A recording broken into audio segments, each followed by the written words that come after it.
بسم اللہ الرحمن الرحیم۔ السلام علیکم ورحمۃ اللہ وبرکاتہ۔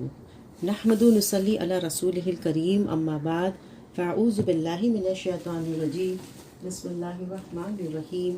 ربی زدنی علما، رب اشرح لی صدری ویسر لی امری واحلل عقدۃ من لسانی یفقہوا قولی۔ جہنم کا بیان۔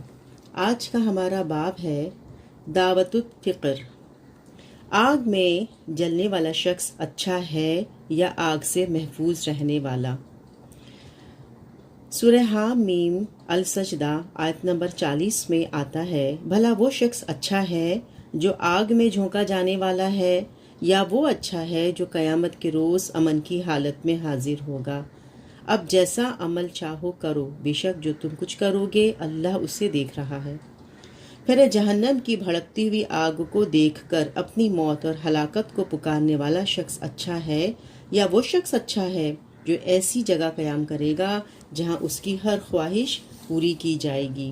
سورہ فرقان آیت نمبر 11 سے 16 میں آتا ہے، جو شخص قیامت کو جھٹلائے اس کے لیے ہم نے بھڑکتی ہوئی آگ مہیا کر رکھی ہے۔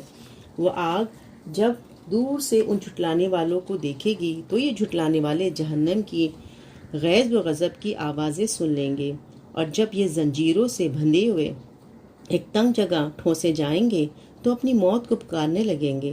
اس وقت ان سے کہا جائے گا، آج ایک موت کو نہیں بہت سی موتوں کو پکارو۔ ان سے پوچھو، یہ برا انجام اچھا ہے یا وہ ابدی جنت جس کا وعدہ متقی لوگوں سے کیا گیا ہے، جو کہ ان کی جزا اور ان کے سفر کی آخری منزل ہوگی، جس میں ان کی ہر خواہش پوری ہوگی، جس میں وہ ہمیشہ ہمیشہ رہیں گے۔ اس وعدے کو پورا کرنا تیرے رب کے ذمے واجب ہے۔ پھر ہے، جنت کی نعمتوں کی ضیافت اچھی ہے یا تھوہر کے درخت کا کھانا اور کھولتے پانی کا پینا اچھا ہے؟ سورہ صافات آیت نمبر 60 سے 67 میں آتا ہے، بے شک جنت کا حصول عظیم الشان کامیابی ہے، اور ایسی ہی کامیابی کے حصول کے لیے عمل کرنے والوں کو عمل کرنا چاہیے۔ بتاؤ، یہ جنت کی ضیافت اچھی ہے یا تھوہر کا درخت؟ ہم نے اس درخت کو ظالموں کے لیے فتنہ بنا دیا ہے۔ وہ ایک درخت ہے جو جہنم کی تہ سے نکلتا ہے، اس کے شگوفے ایسے ہیں جیسے شیطانوں کے سر۔ جہنمی اسے کھائیں گے اور اسی سے اپنا پیٹ بھریں گے، پھر اس پر پینے کے لیے انہیں کھولتا ہوا پانی ملے گا۔ پھر دنیا میں مومنین کا مذاق اڑانے والے آخرت میں اچھے ہیں یا برے؟ سورہ مطففین آیت نمبر 29 سے 36 میں آتا ہے، مجرم لوگ دنیا میں ایمان لانے والوں کا مذاق اڑاتے تھے، جب ان کے پاس سے گزرتے تو آنکھیں مار مار کر ان کی طرف اشارے کرتے تھے، اپنے گھر والوں کی طرف پلٹتے تو مزے لیتے ہوئے پلٹتے تھے، اور جب انہیں دیکھتے تو کہتے تھے یہ بہکے ہوئے لوگ ہیں، حالانکہ وہ ان پر نگران بنا کر نہیں بھیجے گئے تھے۔ آج ایمان لانے والے کفار کا مذاق اڑا رہے ہیں، مسندوں پر بیٹھے ہوئے ان کا حال دیکھ رہے ہیں۔ کافر جو کچھ دنیا میں کرتے تھے اس کا ثواب بدلہ انہیں مل ہی گیا۔ پھر ہے، اللہ تعالیٰ کی رحمت اور اس کے فضل کے بغیر جہنم کے عذاب سے کوئی نہیں بچ سکتا۔ حضرت ابو ہریرہ سے روایت ہے کہ نبی اکرم صلی اللہ علیہ وسلم نے فرمایا، کوئی شخص اپنے عمل سے جنت میں نہیں جائے گا۔ عرض کیا گیا، یا رسول اللہ صلی اللہ علیہ وسلم، کیا آپ بھی؟ آپ نے ارشاد فرمایا، ہاں میں بھی، الا یہ کہ میرا رب اپنی رحمت سے مجھے ڈھانپ لے۔ اسے مسلم نے روایت کیا ہے۔ پھر ہے، موحد، متقی اور صالحہ لوگوں کی گواہی کسی کے جنتی یا جہنمی ہونے کی ایک پہچان ہے۔ حضرت ابوبکر بن ابو زہر ثقفی اپنے باپ سے روایت کرتے ہیں کہ رسول اللہ صلی اللہ علیہ وسلم نے ہمیں طائف کی قریب ایک جگہ بناوا میں خطاب فرمایا اور ارشاد فرمایا، بہت جلد ایسا زمانہ آنے والا ہے کہ تم جنتی یا جہنمی کو پہچان لوگے۔ صحابہ اکرام نے عرض کیا، یا رسول اللہ صلی اللہ علیہ وسلم، وہ کیسے؟ آپ نے ارشاد فرمایا، لوگوں کی اچھی یا بری تعریف کے ذریعے تم لوگ ایک دوسرے کے لیے اللہ کے گواہ ہو۔ اسے ابن ماجہ نے روایت کیا ہے۔ حضرت عبداللہ بن عباس کہتے ہیں کہ رسول اللہ صلی اللہ علیہ وسلم نے فرمایا، جنتی وہ ہے جس کے کان لوگوں سے اپنی تعریف سنتے سنتے بھر جائیں اور جہنمی وہ ہے جس کے کان لوگوں سے اپنی برائی سنتے سنتے بھر جائیں۔ اسے ابن ماجہ نے روایت کیا ہے۔ پھر شدید گرمی اور شدید سردی کا موسم جہنم کے دو سانسوں سے پیدا ہوتا ہے، گرم سانس جہنم کے گرم حصے سے اور سرد سانس جہنم کے سرد زمہریر سے ہے۔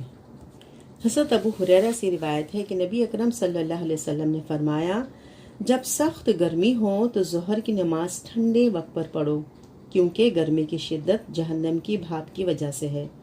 جہنم نے اپنے رب سے شکایت کی، اے میرے رب، گرمی کی شدت کی وجہ سے میرا ایک حصہ میرے دوسرے حصے کو کھا رہا ہے۔ اللہ تعالیٰ نے اس کے بعد اسے سال میں 2 مرتبہ سانس لینے کی اجازت دی، ایک سانس سردیوں میں اندر کی طرف، ایک سانس گرمیوں میں باہر کی طرف۔ تم لوگ گرمیوں میں جو شدید گرمی پاتے ہو وہ اس سانس کی وجہ سے ہے، اور سردیوں میں شدید ترین سردی جو تم پاتے ہو وہ اسی سانس کی وجہ سے ہے۔ اسے بخاری نے روایت کیا ہے۔ پھر ہے مومن کے لیے بخار جہنم کا حصہ ہے۔ حضرت عائشہ کہتی ہیں کہ رسول اللہ صلی اللہ علیہ وسلم نے فرمایا، بخار ہر مومن کا جہنم سے حصہ ہے۔ اسے بزار نے روایت کیا ہے۔ پھر عباس کلمہ گو مسلمانوں کا سارا جسم آگ جلا ڈالے گی۔ حضرت جابر کہتے ہیں کہ رسول اللہ صلی اللہ علیہ وسلم نے فرمایا، اہل توحید میں سے بعض لوگ آگ کا عذاب دیے جائیں گے، یہاں تک کہ وہ آگ میں جل کر کوئلہ بن جائیں گے۔ پھر انہیں رحمت الہی کا فیض حاصل ہوگا اور وہ جہنم سے نکالے جائیں گے، جنت کے دروازوں پر لا کر بٹھائے جائیں گے۔ اہل جنت ان پر پانی ڈالیں گے اور وہ نئے سرے سے یوں اٹھ کھڑے ہوں گے جیسے کوئی دانہ سیلاب کے پانی کے بعد فوراً نکل آتا ہے، پھر وہ جنت میں داخل کیے جائیں گے۔ اسے ترمذی نے روایت کیا ہے۔ پھر سمندر ہی جہنم کی جگہ ہے۔